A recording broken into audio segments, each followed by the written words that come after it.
Okay, so good day everyone and welcome to another exciting edition. So good day everyone and welcome to another exciting edition of SME Roundtable. And I'm your host, Obinna Echendu. But briefly before going to the program for today, I'd like to tell you who we are and what we do. So we are Pulse Consulting, a management consulting firm that provides services to aid organizations in achieving their growth and expansion targets, with special attention to SMEs. So Pulse Consulting provides professional services at an affordable price. And to make our program a success today, we have some of our partners. We have Fat Corner, we have Tansi, and we have Jabba. And now on our show today, we have one of our very special guests, Mr. Obinna Echendu, who is the CEO, who is a co-founder of Adera. You're welcome. Thank you so much. So you're welcome, sir. So, sir, before we go into the program, can you tell us, can you briefly tell us about yourself? Absolutely. Thank you for hosting me today. My name is Obinna Echendu. I'm a social entrepreneur. I love to introduce myself. I'm one of 3 co-founders in Adera. Adera is a fashion startup. We are actually a fashion tech startup. We infuse technology, fashion, and logistics, providing users end-to-end system that enables them have a full service operation compared to what's traditionally can be obtainable out there. So I usually say that we use technology to bring tailored services to our users rather than have them go to the tailor shop.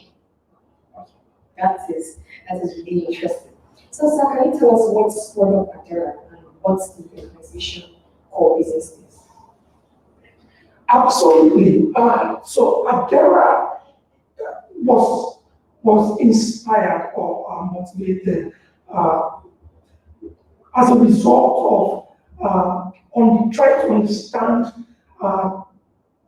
customers and users' inputs. Myself and one of my other co-founders have been, active players in the fashion industry. We have also experienced, some of the challenges that we're trying to solve as founders today. We have played in the industry for almost 1 decade. We realized that a lot of users and customers are strong with the way the system structure was created. A lot of people, for example, who want to make attire for occasions or for special events, reach out to tailors, and you will hear tailors give commitments that they are not willing to oblige to keep to. You, for example, have an event in 2 weeks' time and you drop a contract to the tailor, and you realize that 10 days after the time when you come, is when they will just go start searching for where they kept your pieces of fabrics, and they will want to start cutting those fabrics. And amongst any other problem, there is lack of professionalism in the space, there is lack of trust, there is the lack of organization in that system. So we are trying to use technology to improve to improve the operational management system in the sector. We are also trying to use our tools to help tailors and designers to pivot from how they used to do business to how they should be doing business, especially in the area of scale. We came to realize that no traditional tailor or designer has that propensity to scale because of the way they run the business. And we believe that the new system we're trying to introduce would literally change the dynamics. Wow, that is so insightful. Okay, so let's just go to our next question. So at the inception of the company, what were the major challenges you faced and how were you able to navigate through those challenges? That's a big one. So usually, I say that as a startup founder or an SME, entrepreneur, you are in between the dilemma of building a team, raising capital, and many other challenges that is peculiar to our society because we live in a society where a lot of people don't have the resources required to settle up. And it's very important to know the difference between starting out and setting up. And as startup entrepreneurs, we usually sit in that place of trying to figure out how to do or how to get these things done. And it's become a norm to bootstrap, right? As startup founders, and with the approach of bootstrapping comes enormous challenges. I would say that raising funds and finances is one of the toughest you are likely to face as a startup founder or entrepreneur. And the bootstrap methodology itself is a super pill for founders.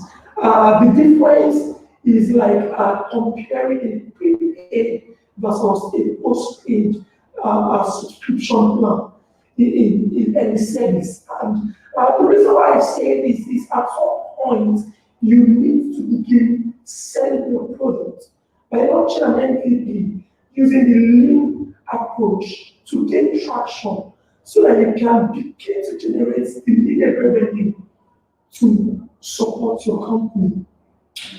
So as far as the challenges we are faced is building the right team, raising the needed finances to support our business, operational and otherwise, and also as the founder, being the right frame of mind to think out the strategy needed to keep the business afloat.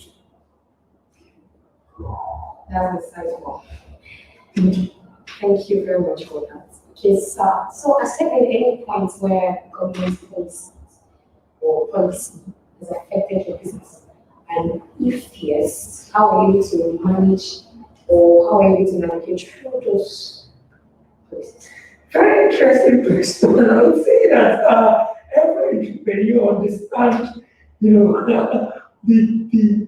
the issue with policies and how it impacts on business operation.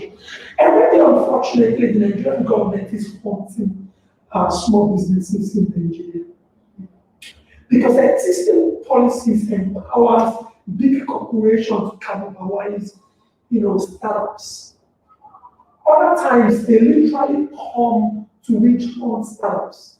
Like we've seen in the case of, the crypto, our brothers who play in crypto space, fintech, and many other startup ecosystems that have been gained in the last, couple of months. But I will also say that as entrepreneurs, part of what is in our DNA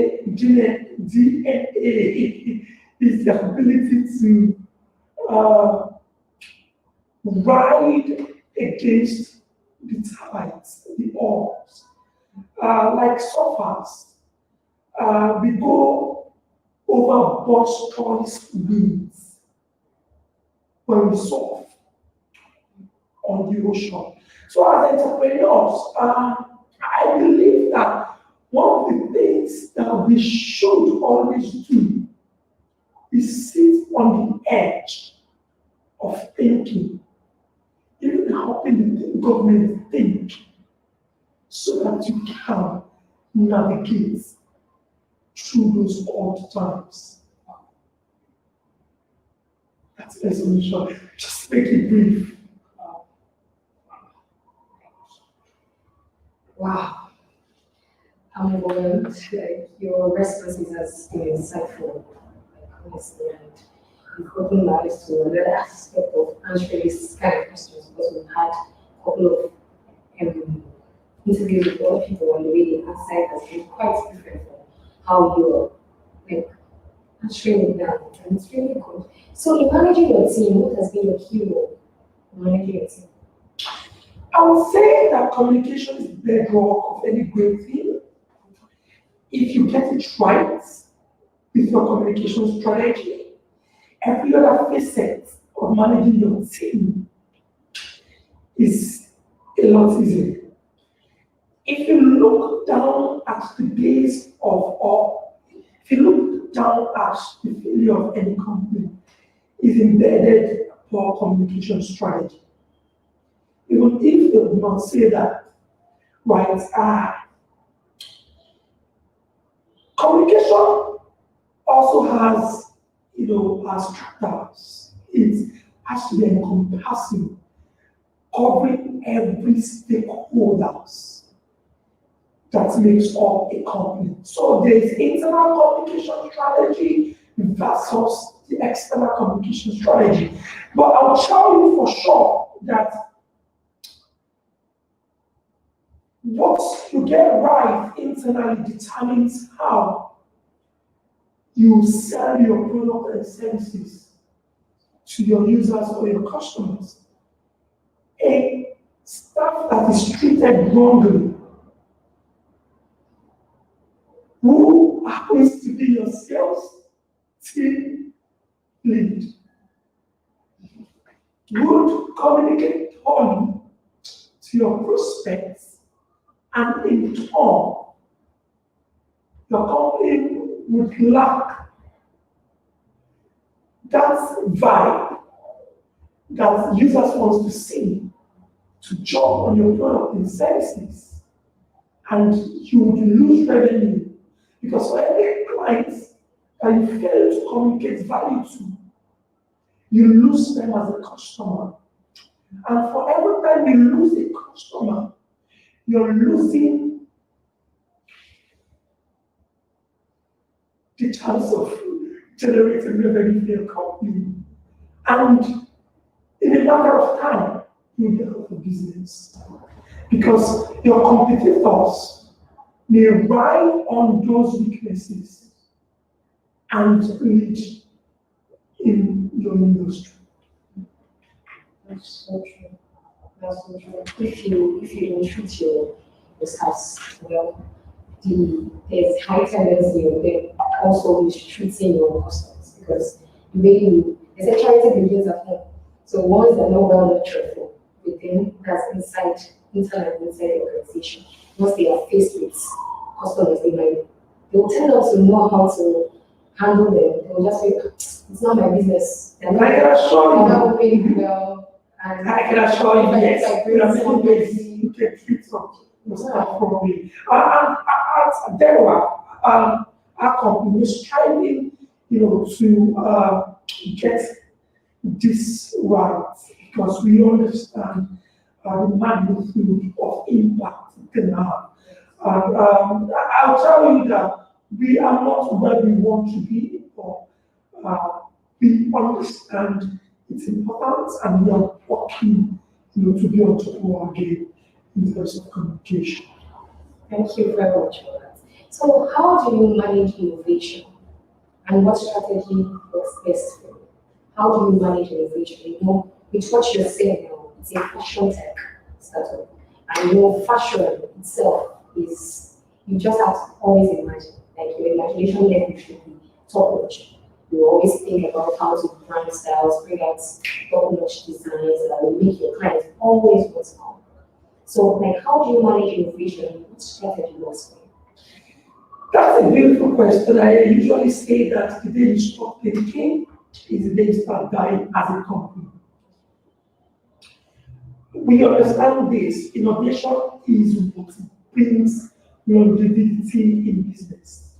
And for underdogs, and when I say underdogs, start founders, SME entrepreneurs. The only way we can survive in the arena is always to stay on the edge of driving new concepts. At Adera, one of the primary things we want to be known for is innovation. We want to drive innovation in the fashion space. And that's what we are trying to do already by the platform we have introduced that helps not just customers get all the convenience they want, because our solution provide customers an end-to-end system, which means that you can actually get a contactless measurement through our app. You can find vetted tailors on our platform. You can source designs, original designs on our platform. And by the time you initiate, a particular order, after it's been initiated, you can track the progress on our platform, and the product will be delivered to you at your doorstep. It means that you're literally not going to leave the comfort of your house or office to get your next best attire shown. But that's not just innovation. We are introducing for the first time a system that helps designers earn royalty on their original indigenous design.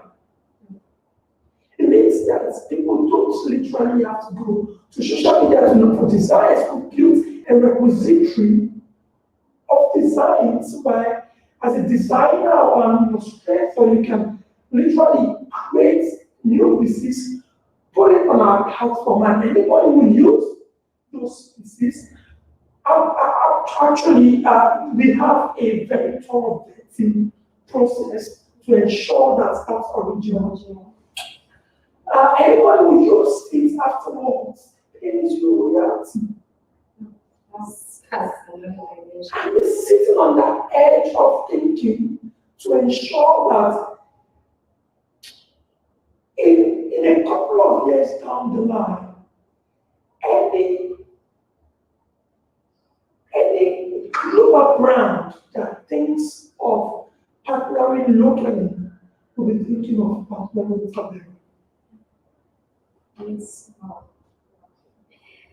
Wow, this is new and I know it will triumph. I know it will, because Nigeria is a system where once you have a very good idea that is substantial, like very good, and what anyone that sees it and picks it up can roll with. I know it will thrive, it will move. Absolutely. It will definitely move because it is new and it is not what there are other fashion things. If you check online, you see some fashion brands, some different things, but this one is coming different. And I believe with time, don't worry. Thank you. It's so important. So I want to ask, what has been the role and importance of data gathering in your business? Papa, they say is the new oil. And it seems to be booming at this time of the 21st century. Adera is positioned to be an aggregator of data in Africa. And it will sound like a cliche, but like I mentioned, one of our tools helps people take contactless measurements. You cannot do that without building a robust system that infuses AI, machine learning, and algorithm to convert image to data. The future that a lot of people don't see is that from just getting this data, so let me not let it come out of the data, but the future is actually dependent on data, and that's why companies like Amazon is thriving because of what they do with data. But I also shared, I once shared my thoughts on LinkedIn about data. I'll just read from the quote. So people out there could learn, from my thinking. Excuse me. We are often, we hear discussions about data and how digitalization and its process outcome in the 21st century is accelerating business growth and transforming cultural irregularity to creating sustainable society. In the context, the building blocks for the realization of this norm are the amount of data that is generated every day and needs to be processed. Data being facts related to any given subject under consideration provides direction, guidance in charting a new course for any business. We can authoritatively state that an entity that relies on data for decision making and even depends on data for its existence in this digital world needs to harness data for positioning for success. Thus, proper analysis for deploying this business method and practice is critical for decision making. It's a novel theory to embrace big data analytics to drive business success. The summary of that is to say that what actually led us into proposing the innovative solutions that we have at Federa is looking at the data that currently exists versus the data that could become tool for changing the way things is being done. In an industry like fashion where there's a disparity in data collection and it is yet an untapped potential, we think we have a very strong value proposition that we want to try for. I was just, keep strategy to ourselves, but there is something we have seen that we want to leverage on, and that's the importance of using data. Okay, another thing is at Spells Consulting, that is one of our core services that we render. We render data analysis, data cleaning, data collection. We do several things with data because, as we said, data is a new word, and most organizations, what we've noticed with SMEs is that their data collecting system is really poor. Most people, they don't keep track of how their business has been running so far. They just feel, the business is not making progress. Okay, what should I do? How should I go about it? But they know that everything relies on data. I was talking to my colleague this morning and I was like, okay, I really need to track something. I need to track this, I need to track that. And he was like, okay, data. And I said, yes, that is what I want to do because data is everything. And if you don't get, what if you said in the fashion industry, their data is a cliche, or it's not really, they've not really tapped it, they've not harnessed this problem. And at Spells Consulting, we give you data that you can run with even in the next 5 years, you can go back to your data and be like, okay, this is it. It is always on point. We have data analysts who are on point. And I'm not just trying to blow your mind, but at Spells Consulting, we can help you with data analysis. Absolutely. So I'm friends with Kent's consultants, and I believe that there are opportunities for us to collaborate and do things as we progress as a country and as we try to continue to effect and implement innovative solutions in our industry. So I understand the competence and expertise of Gauss. I'm looking forward to that partnership when the time comes.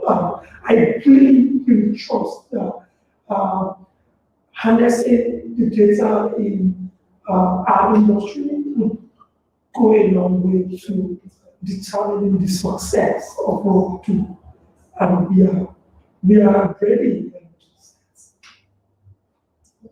Thank you very much. So after this show, we'll talk about what you just said better. So let's just continue. So this question is part of data analysis you just spoke about. Now lead us to our next question. So do you patronize organizations that render consulting services? And if yes, how helpful has it been? Absolutely. So the quest to build a strong organization rely on the expertise of resource team and leveraging external partners connected to the vision of the organization. So we understand that after you harness the internal resources that you have, you need to leverage some other expertise that as startup founders and as SMEs, you may not necessarily have the funding to cover for those, expertise. Say, for example, accounting or legal services. As a startup founder, we shouldn't kill ourselves trying to either have an internal team members who or building internal team structure who serve those purposes. They can outsource to consulting, organization who are interested in supporting SMEs. And that's the beauty about how the ecosystem is structured. And depending on the size of the organization or the company, some work would be overload for you internally. And the best way is to find consulting services that can be helpful to helping you drive success in those areas. And when I said consulting services are always a consult for SMEs, I just smiled because that's like our goal. However, let's say goal now, or the main reason why Pulse Consulting exists. They exist for SMEs because we know SMEs they don't have like there are consulting firms around. There are consulting firms that also like help SMEs, but Pulse Consulting we see SMEs as the main people, the key purpose. You can start up a business and you do this. But at Pulse Consulting, we place SMEs like high in our hearts because we know most consulting firms, they don't really look at them. Yes, they're part of the people they service, but they don't see them as core partners. They don't see them as core like people, core clients. But we see SMEs as the main people because once we can get it at that level, once our SMEs can run effectively, the economy will be better. Once you check the GDP and you say, SMEs are the whole 84% of the national economy, Nigeria economy, this one different. So we want where a situation where once companies come down to Nigeria and like, okay, we need a consulting firm that consult for SMEs. Health consulting should be number one in the mind. That's like Nigeria for fashion. Awesome. And I quite understand that consulting outfits out there are not really tailored to supporting SMEs because they are after the fact check and big accounts, which SMEs may not necessarily fit into because there is and again, not that founders should feel absorbed because there's always a starting point, and being at this stage should not in any way be a threat, right? You should see it as a phase. And if you know what you're doing, you can then go through the round. But it's a very laudable initiative for parents consulting to kind of niche in this space of supporting SMEs. Indeed, SMEs drive most economy across the globe. If you look at the bottom of the pyramid economy, you will be amazed at how much exists within that space. So there is potential for SMEs also to do beautiful things with support from the likes of consumers. Thank you very much. So let's just go to our next question. So I'd like to ask, did COVID-19, coronavirus, so did COVID-19 have any major role, like did it play any impact on business operations? And if yes, how were you able to cope during that period and also during post-COVID? Interestingly, so the pandemic was a game changer for not only most entrepreneurs within the entrepreneurship ecosystem, but history shows that there are usually shifts of mindset during great adversities. If you look at the biggest solutions that exist today, they came out of troubling times. And, for example, not until after the global economic level between 2018 and between 2007 and 2010, that the likes of Google, Facebook, and some of the big enterprises that we celebrate today, became what they are. The pandemic also taught us that Zoom is one of the future leading enterprises, and watch out for more businesses that will take over in the next 10 years, shooting out of this pandemic experience. I said all of that to point out that the core of our solution was motivated to launch as a result of the pandemic. So I'll give you an instance. The buzzword social distancing and physical distancing became prominent during the pandemic as a result of COVID. So the medical practitioners would advise us that I should keep my brother here 6 inches, 6 feet distance to keep my safety and also ensure his safety. I was thought about it as players in the fashion industry. The pandemic actually affected a lot of industries, including fashion. So people didn't go out, and people who play as stakeholders in the industry were wondering how they would survive, in business operations and otherwise. So we thought about it, even if after the ease of lockdown and a customer decides to make a new hire, your safety matters, the safety of that customer matters. Even if you have that order, how do you get the measurement, for example? Because you have to touch it. So we created a system to allow contactless measurements. That's innovative thinking. That's helping find the center points between how things are being done, how it should be done, and creating a solution that can solve that problem. So before the ease of the lockdown, if you're my customer and you call me to say, I need to get a clothes done, what I do is I created a 2D template and a detailed instruction that actually can help you take the measurements yourself.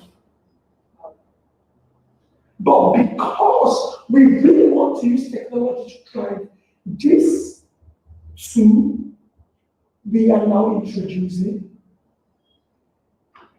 the AI machine learning software that can help you use the camera of your smart devices to take multiple pictures that can be calibrated and converted into data. That's innovative thinking. And that's what Adira is about. Wow. Like, wow. Wow. This is deep. This is really deep. This is innovation. This is original. This is different. You know? I can't be sure for words. Wow. Who would have thought of that? Very, very few. Very, very few. Yes, you. Yes, you. Yes, you. Yes, you. The pandemic was quite timely for a lot of innovation